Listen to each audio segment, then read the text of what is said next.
Welcome back. It's time for the standalone address on quantum computing and faster research. And to help us gain greater insights into the same is Clemens Utschig, Chief Architect and CTO for the IT, Boehringer Ingelheim. So, welcome, Clemens, and thank you so much for joining us. I request you to kindly take us through quantum computing and faster research. Over to you. Thank you very much for having me, and welcome and good morning from Europe to the ET Summit. So over the next 15 minutes, I'll talk a little bit about pharma and quantum computing, why this is so important, why this is a future technology for us, a potentially disruptive one, and also what are the use cases that we are working on and where we expect quantum computing over the next decade and more to have impact. My name is Clemens. I'm the CTO of Boehringer Ingelheim, and I hope you're going to enjoy the session. So before I talk about quantum computing, I want you guys to understand a little what BI is, right? So we are one of the top leading 20 pharmaceutical companies in the world, and we spend roughly 20% of our net sales as expenses into R&D, into research and development. And that is to uncover how diseases work, to find cutting-edge drugs, to make those diseases not progress further, and also to look at cutting-edge technologies to help us find better drugs, and quantum computing being one of them. We are family-owned, and that's really beautiful because it allows us actually to not think in quarters. We can think and invest in decades to really look at making more health. And digital technologies offer for us exciting new ways to help patients around the world. And quantum computing is one of those technologies, one of those digital technologies that hopefully offers us actually new exciting ways. So let's talk about that a little bit. Suppose we would have all the data, all the biological theory, and even all the machine learning and AI models required for drug development. That means to find targets, find proteins, find enzymes that really contribute to the progression or are even the root cause of a certain disease. And in the second step then, to find the right molecule to inhibit, to, for example, block a given target, a given protein, and then to test it, be it in a small mouse model, be it in a glass or in the organism in the late stage trials. It's like still finding this one needle in this enormously large haystack of possible molecules. And it's like looking at one straw at a time. And that is also the picture underneath you see is like literally the needle in the haystack. And just to give you an idea how large that solution space is, the solution space for possible molecules to help block a target is 2 by the power of 64. That is more stars than we have in our galaxy. So we have to employ all sorts of means to really find the right target and then find the best possible molecule that will make it into the drug. And of course, we like to do a lot of in silicio, so on chip chemistry, on chip biology, and we would like to do even more, especially to reduce experiments, because experiments, even in the wet lab, they take time, they take resources to synthesize molecules, to look at those molecules, to understand those molecules and how they behave. But unfortunately, we have hit this roadblock. And the roadblock is the current compute architecture, our world of CPUs, our world of GPUs. And although we heavily employ them, right, to find new drugs, to use artificial intelligence and machine learning to design better drugs, of course, ML is forward-looking, right? ML is statistical approximation. But what we would like to do is actually to mechanistically model our world to understand it even better. And this is where quantum computing comes into play. So quantum computing allows sort of simultaneous analysis, right? Searching this haystack that I talked about earlier as a whole. If we look at current compute architecture, be it CPUs, be it also GPUs, right? The world that we live in is bits. It's zeros and it's one. It's like a light switch, right? And that switch is either on or it's off. And it hardly ever, actually never, can be both.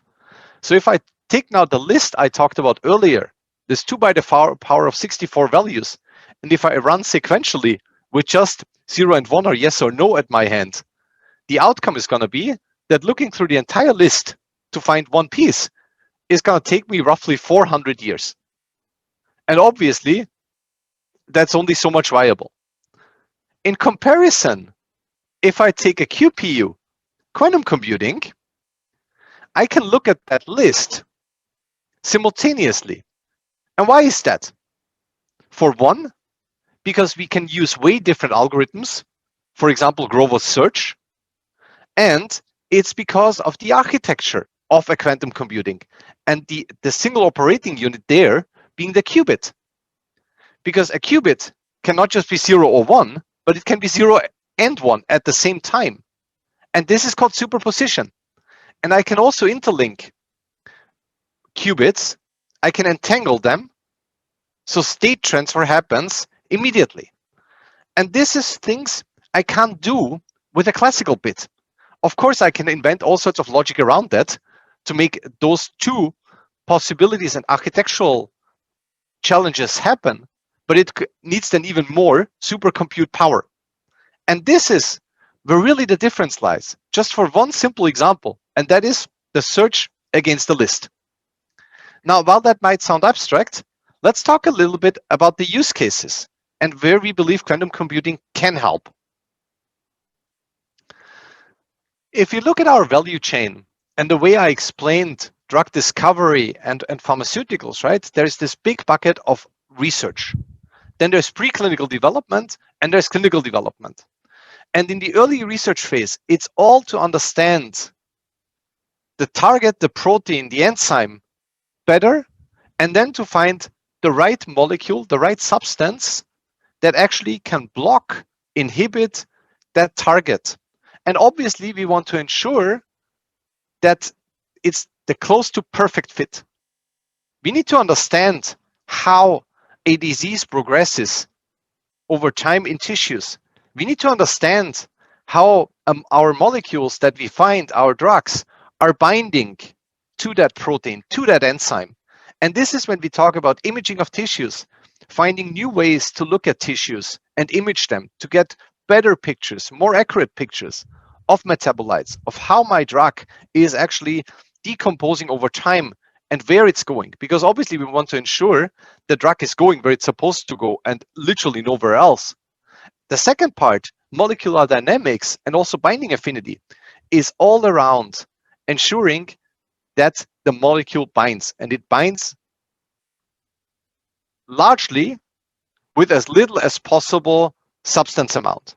And to make those predictions better, we want to understand and we want to design these binding affinity pieces mechanistically, rather than approximating them with machine learning. And this is one of the big research topics we currently look at in the quantum computing lab. On the preclinical development side and on the clinical development side, we talk about side effect prediction, because the perfect drug would have no side effects, because we understand the molecule so good that it would only ever bind to this one piece, to this one protein that we want it to bind to and not go anywhere else. So being able to predict the properties of a given molecule, be it when we absorb it, be it when we excrete it, be it in the metabolism, is actually of utmost importance to ensure the drug is doing only what it's supposed to do. So that's our current world around what we look at when it comes to quantum computing. We didn't pick anything around optimization, which is yet another whole tree of quantum computing solvable issues. Is that we're going to look at our core, and the core is research and development in the first iteration. So which use cases are actually quantum suitable? And why would we actually start now with all the things I talked about? Problems that are extremely hard to compute today based on proven building blocks. The most exciting one, obviously for a researching pharmaceutical, is quantum systems, right? It's the simulation of molecules. It's a simulation of bindings. It's finding and applying quantum mechanical properties that we can put into our machine learning models to make the description and the simulation of molecules better than today. It's of course, and many of you guys likely have read that, pieces that are driven by prime factorization that would at some point potentially kill the RSA encryption, right? It's finding truly random numbers, which are at the very core of encryption. It's large unstructured search, such as finding an element in a long list. And last but not least, it's a very, very famous problem, and that's combinatorial. The traveling salesman, right? Having multiple points on a map and finding out what is the best route, the shortest route possible from A to B to C to D and back. And yes, there have been great advances, and we see papers coming out every day on one of those buckets. On the other side, we are not there yet. There is just so much work to do when it comes to quantum computing. And why is that?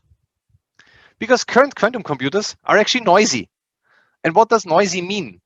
Noisy means that qubits can be only kept stable for so long. We have to cool qubits down to almost 0 Kelvin to keep them stable. And obviously, I need plenty of qubits. And in the medicinal chemistry world, in our world of molecular dynamics, we need them for quite a long time stable in order to do something useful with them. There's only so many qubits available on any given technology. So the near-term data size that I can encode on qubits is actually very, very small. So if you look at the experiments that are done currently in the molecular dynamics world, we talk at water, right? H2O, and we talk at 1 or 2 water molecules. Well, it's minimal. And water is great. Water is actually a huge building block of our body, but it's actually kind of the smallest building block. And in order to be pharma relevant, we need much, much bigger systems. And last but not least, at least for the pharmaceutical industry, we will need error-corrected quantum computers to compute industry-relevant solutions. And likely we'll need millions of qubits, millions of at least physical qubits to make up error-corrected logical qubits that we can use that are not noisy anymore, that really allow us to look at molecules with sort of this magnifying glass and follow how they develop over time, follow how they bind, follow how they dissolve in the human body. So one could argue now, so Clemens, you told us now all the things that are limitations. So why are you guys even looking at that? Well, it's pretty simple, in fact, because almost all use cases that we look at do require basic foundational research to make them quantum computable. It's not just about taking the current algorithm and sticking it on a quantum computer. We, the team and I, and many other teams around the world, be it in the industry or in the academia, we look at actually uncovering new algorithms, rethink our world that we currently are in order to make quantum computing usable. Because again, many of the algorithms that we know of today will not provide any advantage if you take them as is and stick them on a quantum computer. So we have to invent new algorithms, and that is foundational research to be prepared when compute resource arrives. And we have seen, and likely you guys have seen in many newspapers and early announcements, when will we have the first logical qubits? When do we expect to have the first 1,000 logical qubits? And it's going to be sometime this decade. But in order to harness this technology, we have to be prepared. We have to invest into skill. We will have to invest into foundational research. We have to invest in making more people understand that quantum computing takes work, takes skill development, and also, obviously, takes hardware development. Hardware manufacturers asking the industry, go help us understand your problems. Go help us understand your algorithms so we can build technology that helps you make your problems go away. So with that, I hope I managed to explain you a little bit of quantum computing, a little bit of the power of it, and what we are doing in the pharma industry. And I truly hope that when you go back home, you also start reading and start to understand where the power of quantum computing can lie for your industry. Thank you very much.